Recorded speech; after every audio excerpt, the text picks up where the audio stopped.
شروع اللہ کے نام سے جو بڑا مہربان نہایت رحم والا ہے۔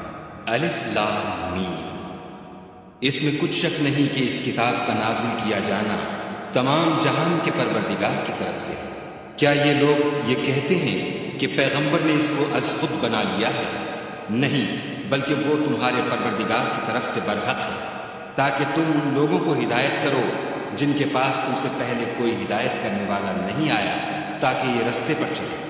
خدا ہی تو ہے جس نے آسمانوں اور زمین کو اور جو چیزیں ان دونوں میں ہیں سب کو 6 دن میں پیدا کیا، پھر عرش پر قائم ہوا۔ اس کے سوا تمہارا نہ کوئی دوست ہے اور نہ سفارش کرنے والا۔ کیا تم نصیحت نہیں پکڑتے؟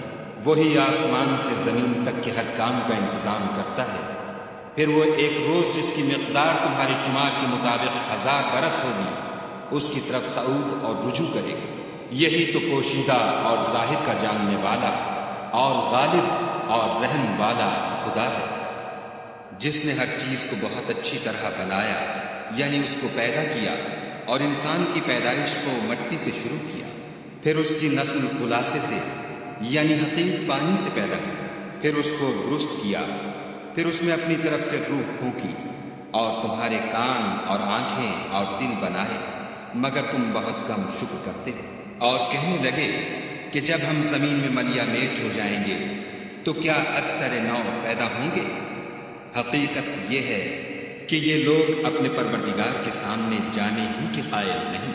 کہہ دو کہ موت کا فرشتہ جو تم پر مقرر کیا گیا ہے تمہاری روحیں قبض کر لیتا ہے، پھر تم اپنے پروردگار کی طرف لوٹائے جاؤ گے، اور تم تعجب کرو جب دیکھو کہ گناہ گار اپنے پروردگار کے سامنے سر جھکائے ہوں گے، اور کہیں گے کہ اے ہمارے پروردگار، ہم نے دیکھ لیا اور سن لیا، تو ہم کو دنیا میں واپس بھیج دے کہ نیک عمل کریں، بے شک ہم یقین کرنے والے ہیں۔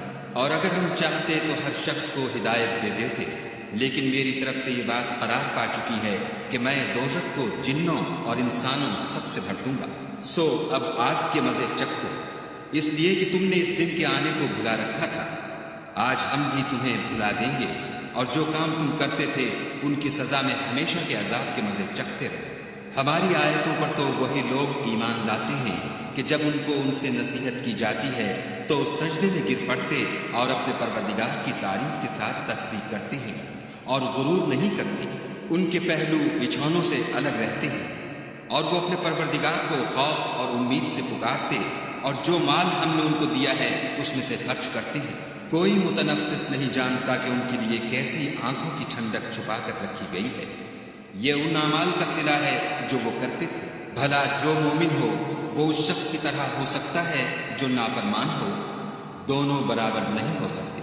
جو لوگ ایمان لائے اور نیک عمل کرتے رہے ان کے رہنے کے لیے باغ ہیں، یہ مہمانی ان کاموں کی جزا ہے جو وہ کرتے تھے، اور جنہوں نے نافرمانی کی ان کے رہنے کے لیے دوزخ ہے، جب چاہیں گے کہ اس میں سے نکل جائیں تو اس میں لوٹا دیے جائیں گے، اور ان سے کہا جائے گا کہ جس دوزخ کے عذاب کو تم جھوٹ سمجھتے تھے اس کے مزے چکھو، اور ہم ان کو قیامت کے بڑے عذاب کے سوا عذاب دنیا کا بھی مزہ چکھائیں گے، شاید ہماری طرف لوٹائیں۔ اور اس شخص سے بڑھ کر ظالم کون جس کو اس کے پروردگار کی آیتوں سے نصیحت کی جائے تو وہ ان سے منہ پھیر لے۔ ہم گناہ گاروں سے ضرور بدلہ لینے والے ہیں۔ اور ہم نے موسیٰ کو کتاب دی تو تم ان کے ملنے سے شک میں نہ ہونا، اور ہم نے اس کتاب کو یا موسیٰ کو بنی اسرائیل کے لیے ذریعہ ہدایت بنایا، اور ان میں سے ہم نے پیشوا بنائے تھے جو ہمارے حکم سے ہدایت کیا کرتے تھے جب وہ صبر کرتے تھے اور وہ ہماری آیتوں پر یقین رکھتے تھے۔ بلا شبہ تمہارا پروردگار ان میں جن باتوں میں وہ اختلاف کرتے تھے قیامت کے روز فیصلہ کر دے گا۔ کیا ان کو اس امر سے ہدایت نہ ہوئی کہ ہم نے ان سے پہلے بہت سی امتوں کو جن کے مقامات سکونت میں یہ چلتے پھرتے ہیں ہلاک کر دیا؟ بے شک اس میں نشانیاں ہیں تو یہ سنتے کیوں نہیں؟ کیا انہوں نے نہیں دیکھا کہ ہم بنجر زمین کی طرف پانی رواں کرتے ہیں، پھر اس سے کھیتی پیدا کرتے ہیں جس میں سے ان کے چوپائے بھی کھاتے ہیں اور وہ بھی کھاتے ہیں، تو یہ دیکھتے کیوں نہیں؟ اور کہتے ہیں اگر تم سچے ہو تو یہ فیصلہ کب ہوگا؟ کہہ دو کہ فیصلے کے دن کافروں کو ان کا ایمان لانا کچھ بھی فائدہ نہ دے گا اور نہ ان کو مہلت دی جائے گی، تو ان سے منہ پھیر لو اور انتظار کرو یہ بھی انتظار کر رہے ہیں